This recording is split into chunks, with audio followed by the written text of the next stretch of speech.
Muri Amerika, Donald Trump wahoze ari perezida wa Leta Zunze Ubumwe za Amerika yegukanye intsinzi mu matora y'umukuru w'igihugu amaze kwegukana leta z'ingenzi zirimo na Pennsylvania. Ibyo byasize amahirwe ya Visi Perizida Kamala Harris yo kuba perezida wa mbere w'umugore mu mateka ya Leta Zunze Ubumwe za Amerika ayoyotse. Well, I want to thank you all very much. This is great. These are our friends. We have thousands of friends. Mu higanwa ryari ryegeranye cyane, Trump yegukanye amajwi 277 kuri 538 y'intumwa z'itora. Ibyo byamuhaye ubwiganze bwasabwaga ngo abe umutegetsi wa mbere muri Amerika utsindiye manda ebyiri zitikurikiranya kuva mu myaka y'1890.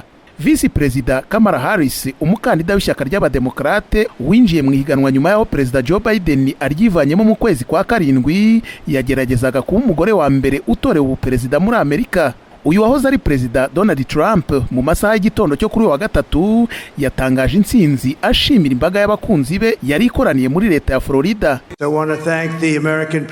Ndifuza gushimira abaturage ba Amerika ku bw'iki cyubahiro kidasanzwe cyo kuba ntorewe kubabera perezida wa 47 naranabaye perezida wanyu wa 45. Intsinzi za perezida Trump muri leta z'isibaniro za Pennsylvania, Georgia, Carolina ya ruguru na Wisconsin nizo zamuhesheje kwegukana iyi manda ya kabiri ku butegetsi. Bwana Donald Trump kandi mu ijambo rye ritangaza intsinzi yijeje gukora iyo bwabaga aharanira kugera kuri Amerika ikomeye, itekanye kandi itera imbere. Avuga ko iki ari cyo gihe cyo guhuriza hamwe.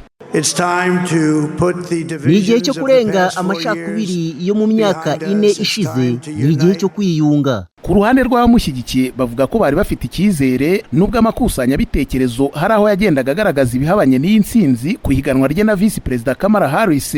Ku ruhande rwa Visi Perizida Kamala Harris, umukandida w'ishyaka ry'abademokrate, kuri uyu wa kabiri ntacyo yari yagatangaje. Ariko abashinzwe ibikorwa byo kumwamamaza babwiye ikivunge cy'abamushyigikiye bari bakoraniye kuri kaminuza ya Howard i Washington kwaza kugira icyo atangaza mu masaha y'umugoroba wo kuri uyu wa gatatu.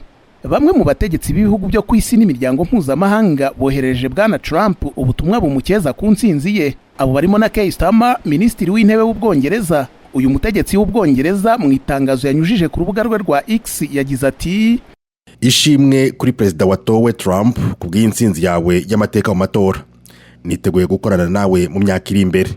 Nk'abanywanyi ba hafi dufatane urunana mu kurengera indangagaciro dusangiye z'ubwisanzure, demokarasi n'iterambere. Kuva ku iterambere ry'ubukungu n'umutekano kugeza ku ikoranabuhanga no guhanga udushya, nzi ko umubano wa Amerika n'Ubwongereza uzakomeza gutera imbere ku nkombe zombi z'inyanja Atlantika mu myaka iri imbere. Mu bandi bategetsi bakeje Trump harimo na perezida w'Ubufaransa Emmanuel Macron ndetse nabo mu muryango w'ubumwe bw'Uburayi.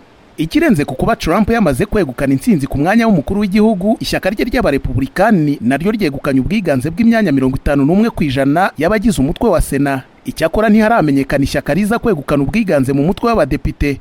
Bwana Trump yategetse manda yo kuva mu 2017 kugeza mu 2021, ariko aza gutakaza ubuperezida nyuma yo gutsindwa na Biden mu matora yakunze kuvuga ko yibwe ariko nta gihamya. Uku kwanga kwemera ko yatsinzwe niko kwakongeje imyigaragambyo y'abamushyigikiye bagabye igitero ku ngoro y'inteko nshingamategeko Capitol ku itariki ya 6 y'ukwa mbere kwa 2021. Nyuma y'aya matora we n'abanywanyi be bagiye batanga ibirego byinshi, aho abacamanza bo ku rwego rwa za leta n'abo ku rwego rw'igihugu bagaragaje ko nta shingiro bifite. Kuva avuye ku butegetsi, Trump yahamijwe n'inkiko ibirego bigera kuri 34 bifitanye isano n'amafaranga yishyuye rwihishwa umukinnyi wa filimi z'abakuru ngo amubikire ibanga ko baryamanye mbere y'uko yiyamamaza mu 2016. Trump kandi yarezwe mu zindi manza zigera kuri 3 zirimo izashinjwa kugerageza kuburizamo binyuranyije n'amategeko ibyavuye mu matora ya 2020. Hakaba n'ikindi kirego ashinjwamo gutwara amagana y'inyandiko z'amabanga yo ku rwego rwo hejuru yerekeranye n'umutekano w'igihugu akazijyaniwe muri leta ya Florida. Bwana Trump biteganijwe ko arahirira gutangira inshingano za manda nshya ku itariki ya 20 y'ukwezi kwa mbere k'umwaka utaha.